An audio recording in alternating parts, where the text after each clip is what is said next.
Thank you. It's absolutely wonderful to see you all out here today protesting against that which deserves to be protested against, neo-fascist in the White House.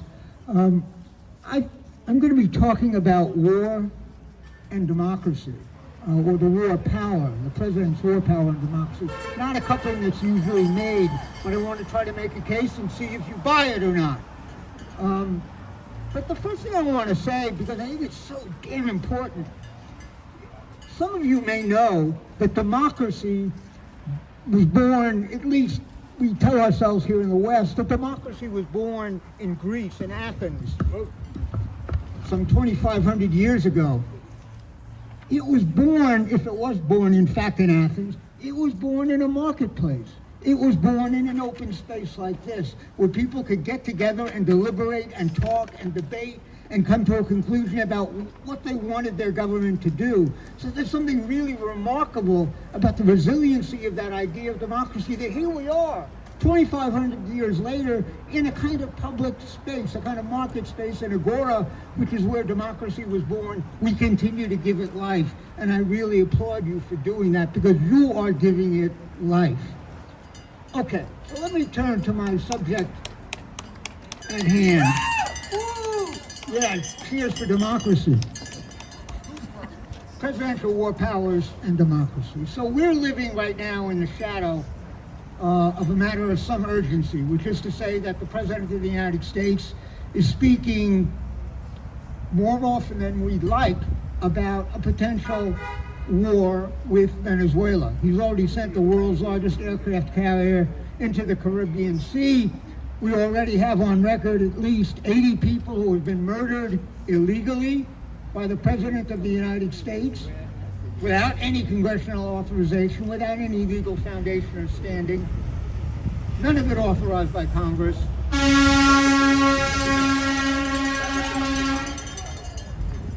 And without restating the obvious, the Constitution makes it absolutely clear.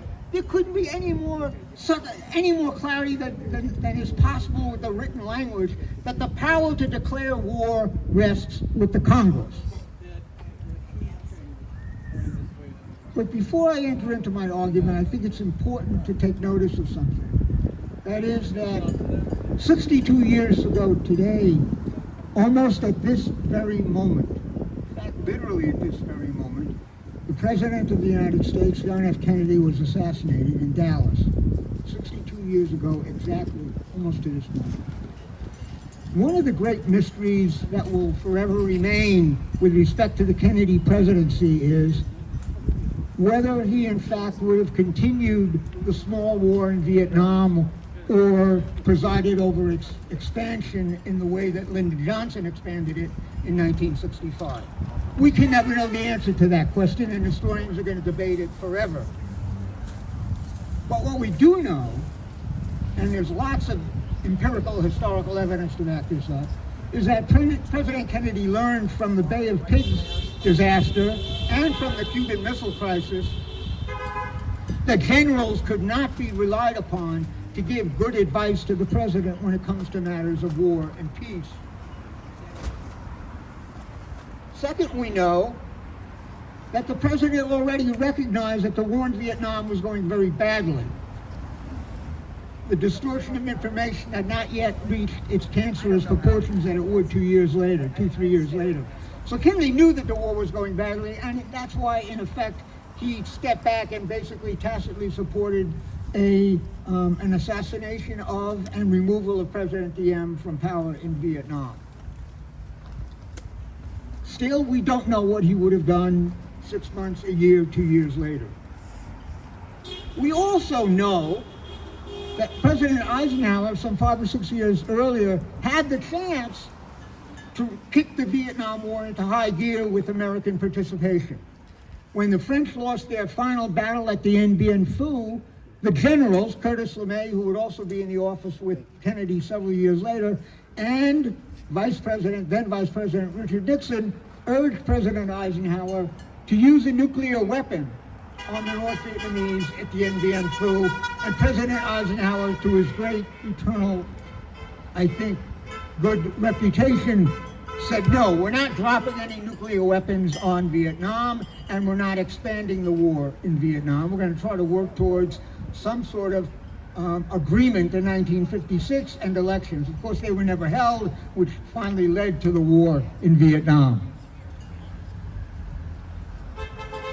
But another reason that Eisenhower didn't want to proceed with the war in Vietnam is that he had already presided over a kind of draw in the Korean War, which had gone on from 50 to 53. And the last thing Eisenhower wanted to do was get involved in another misbegotten land war in Asia. So he put the kibosh on any expansion of the war at that point. But I think it's extremely important to realize how significant the Korean War was to the later history of the presidential war power. Because the first president in American history, the very first president in American history to proclaim that he could use U.S. military forces in war without the authorization of Congress was Harry Truman. Harry Truman, when faced with the North Korean invasion of South Korea, proclaimed that it was under his authority and under his authority alone, that U.S. troops could be used. However, he did say that for those who want some legal, extra-legal rationalization for this invasion, this attempt to push back the North Koreans in South Korea, then I can offer you that the UN Security Council has authorized me to use U.S. troops in Korea. Well, if you look at the UN Charter, and Louis Fisher is a wonderful historian, has written a lot about this. If you look at the UN Charter makes it extremely clear, just as the Constitution does, that no nation may use its troops under the banner of the United Nations unless and until its own constitutional procedures for the use of military force have been adhered to. Well, that's exactly what Truman didn't do. He didn't adhere to the Constitution because he said he didn't have any need to adhere to the Constitution. Truman set a precedent that would then be followed by virtually every president thereafter. And the power and significance of that decision could not be greater. The framers of the United States Constitution were extraordinarily sensitive about the question of the war power. There was no power more important to an English king or to any sovereign before the establishment of the U.S. Republic, no power more significant than the power to declare war. And all kings demanded that the power to declare war was theirs and theirs alone. Monarchy held an absolute monopoly on the power to make war. So when the framers put into the Constitution that the power to declare war shall be in the hands of Congress, they were in effect declaring war on kingship. They were declaring war on monarchy. They were declaring war on the very principle that only one human being with one will could put a country and all of its blood and treasure on the line in a war. So they put that power, that crucial power, in the hands of Congress. But there was another reason they put it in the hands of Congress. They knew that no war could be fought without the blood, without the treasure of the American people. And if that blood and treasure was going to be spent in war, then the representatives of the people would have to go down online. They'd have to put their name to the policy of making war and thus be held accountable to the people directly for that decision. In other words, what the Constitution's framers were saying was that ultimately the decision to go to war is so important that it has to have a democratic basis.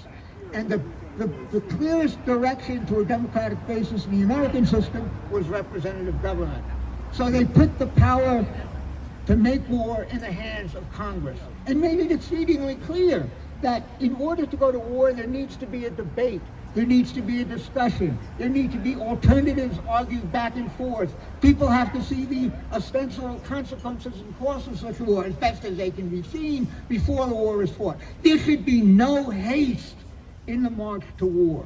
This is a point the framers made again and again. There should be no haste in the march to war. But there was a third reason that I want to emphasize that the framers put the power to declare war in the hands of Congress. And it was put most effectively by James Madison who was one of my favorite of the founding fathers, partly because he was brilliant, partly because he was shorter than I am. And so you can have a significance in life even though you're less than 6 feet. In any case, James Madison made the point, James Madison made the point that one of the crucial reasons we should ensure that the power to declare war should be in the hands of the legislature and not the executive is that the executive tends to have a personal and institutional interest, a vested interest in making war. And Madison put it brilliantly this way, if you just let me read his words. And just as I read these words, think about how the language itself speaks to a kind of sophistication and consciousness and awareness of the stakes that you could not begin to imagine coming out of the White House today. Madison said, and I quote, "War is the true nurse of executive aggrandizement. In war, the honors and emoluments of officers are multiplied, and it's the executive patronage under which they're to be enjoyed." Think about the U.S. military defense budget and the billions and trillions that go to the defense contractors. It is in war, finally, that laurels are to be gathered, and it's the executive brow they are to encircle. Think of George W. Bush flying down on the aircraft carrier, getting out and pointing to mission accomplished. Oh, the great leader wins his war! Not quite yet. The strongest passions and most dangerous weaknesses of the human breast.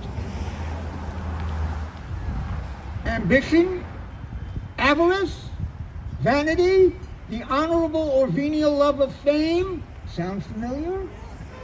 Are all in conspiracy against the desire of duty and of peace. So Madison made it really clear that if you put the power to make war in the hands of the president, what you're going to get are a lot of wars, because presidents have an interest in making war. That's what draws them money and power and glory, or so they think, or so they believe. But wait, Plotkin, you're off base here.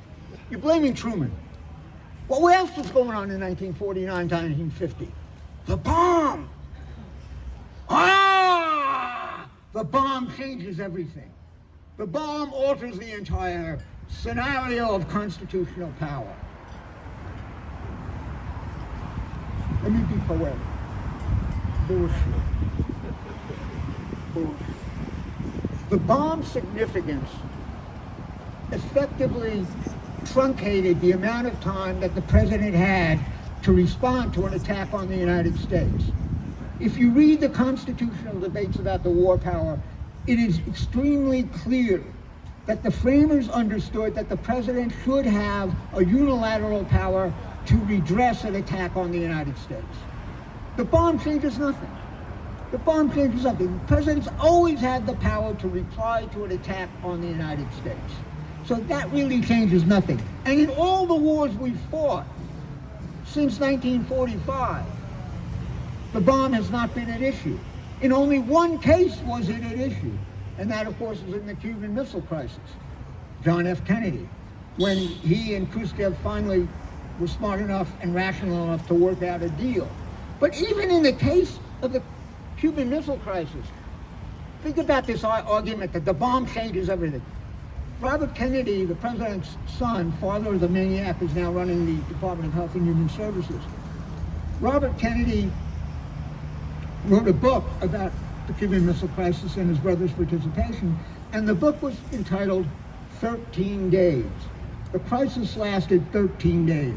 In those 13 days, thank goodness, there was time for deliberation, there was time for thought, there was time for some sense of how we might get out of this mess, and it was used. Again, the bomb didn't suddenly speed everything up to a point where consultation and deliberation were out of the question. So that's a non sequitur kind of argument. It really doesn't make much sense when you start thinking about it. Nonetheless, over the last 3/4 of a century, we've seen presidents launch military power covertly and overtly without congressional authorization over and over and over again. In 1973, Congress passed a War Powers Resolution, which basically ceded to the president the right to use military force for 60 to 90 days, subject to a congressional veto. The Supreme Court would later, in a different manner, overrule the idea that Congress ever gets the right to veto the president. No, it doesn't work that way. The Congress, under the Constitution, gets the first say. Then the president gets the right to veto, and then the Congress gets a second say with a 2/3 vote to override the president. Always and everywhere in the Constitution, the power lays with Congress, not with the president. Now, in one respect, I think Madison is certainly right. The executive has demonstrated repeatedly an interest in going to war. Presidents have made war again and again. Vietnam, Iraq, Afghanistan, and how many other covert and lesser military actions. In Libya, President Obama was bombing Libyan cities, and his Office of Legal Counsel said, well, those weren't hostilities because American pilots really weren't endangered by Libyan missiles. So it really wasn't a war. He didn't have to ask Congress for permission. But in one sense, Madison got it wrong. And this is, I think, the more positive message that I have for today, although it's not entirely positive. Congress has effectively abdicated the responsibility for declaring war. Basically, what Congress has said is, we don't want that responsibility. Because if we put our stamp on war making, then the people are likely to blame us when things go bad. If we keep our mouths shut and our backsides covered and things go badly, the president has to pay the political price.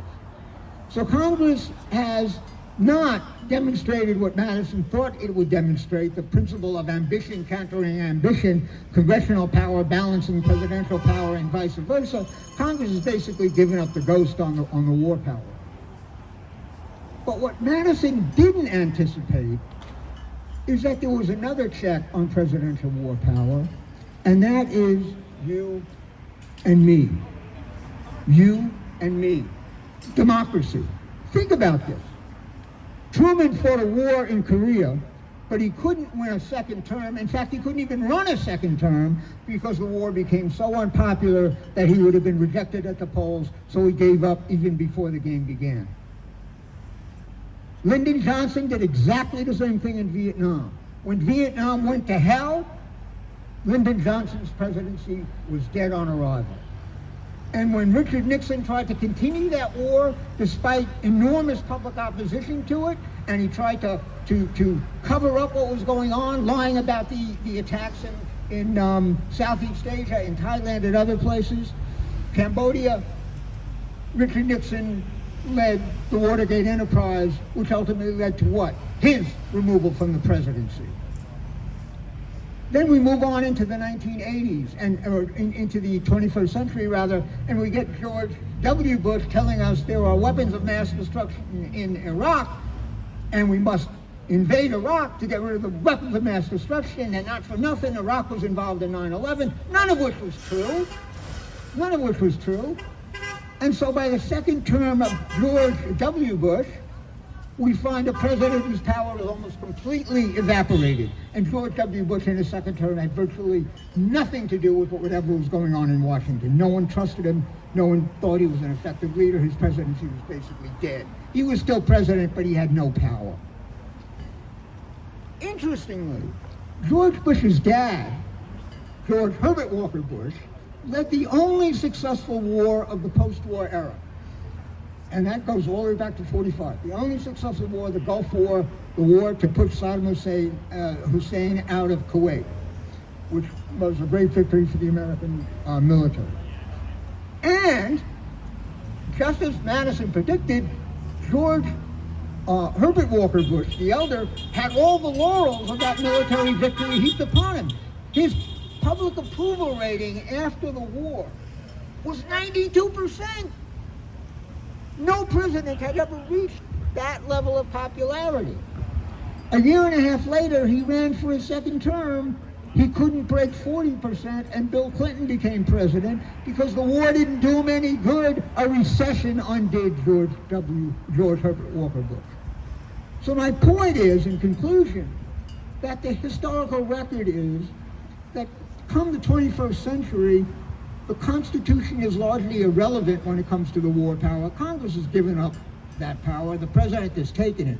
But you and your fellow Americans in places all around this country still hold the power to hold our chief executives responsible. And it's your protests, your dissent, your disagreement with the president, your opposition to the president that turns these wars over to the people and ultimately ends them. Yeah.